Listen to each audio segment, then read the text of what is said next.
ce 12e semaine de manifestation ininterrompue, comment vous êtes-vous tenu? Nous tenons, 12e semaine de manifestation, en effet, nous tenons parce que la situation de notre pays est on ne peut plus catastrophique.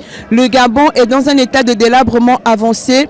La crise est on ne peut plus profonde, elle est multiforme, elle est morale, elle est éthique, elle est financière, elle est économique, elle est sociale, elle est politique. Le Gabon ne s'est jamais porté aussi mal. Et quand on est Gabonais et qu'on a le Gabon au fond de ses entrailles, on ne peut pas faire autrement que de résister.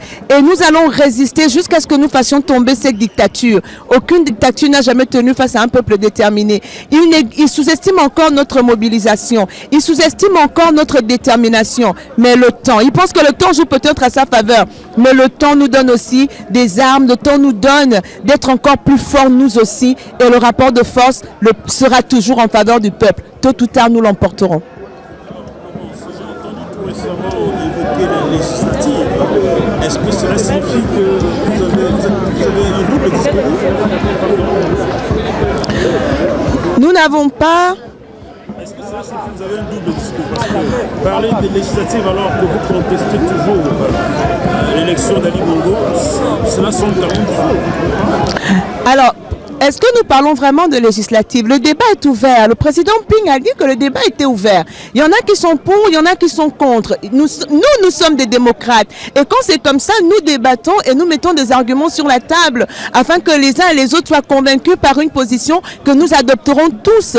Donc, certains sont contre les législatives, en effet, parce que nous réclamons encore la victoire à la présidentielle. Nous ne la réclamons pas. Nous l'avons obtenue et nous avons un opposant parce qu'aujourd'hui, c'est nous le pouvoir. Ali Bongo et ses sbires, c'est l'opposition qui squatte le palais du bord de mer.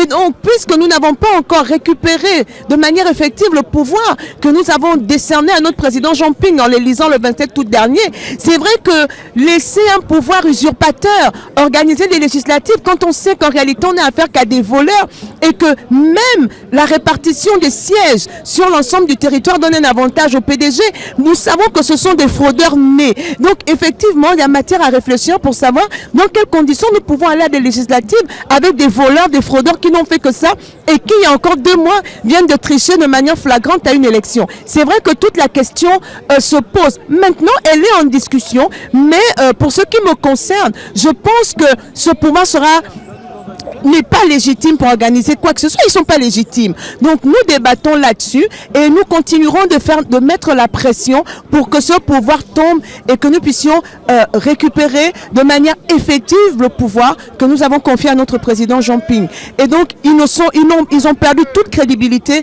pour organiser une quelconque élection. Et donc nous allons voir.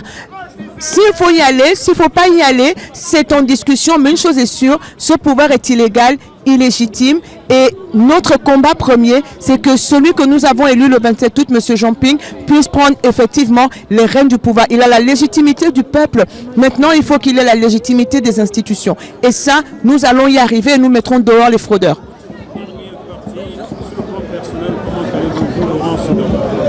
Laurence Ndong se porte très bien.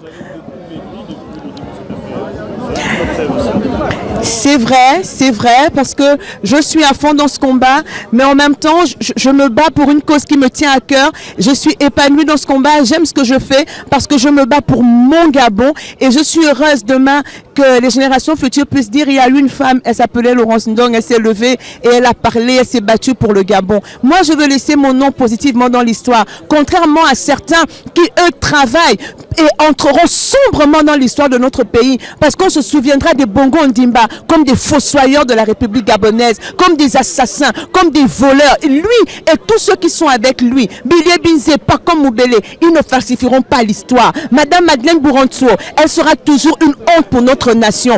Et nous sommes là pour leur opposer le revers de ce qu'ils sont et montrer à la face du monde qu'il y a encore des Gabonais valeureux qui ne baisseront pas les bras et qui se battront jusqu'au bout pour leur pays. Et je me réjouis d'incarner cela. Si je dois encore perdre quelques kilos, c'est pas grave. Il paraît que je reste belle comme ça, donc je continue. Merci à vous.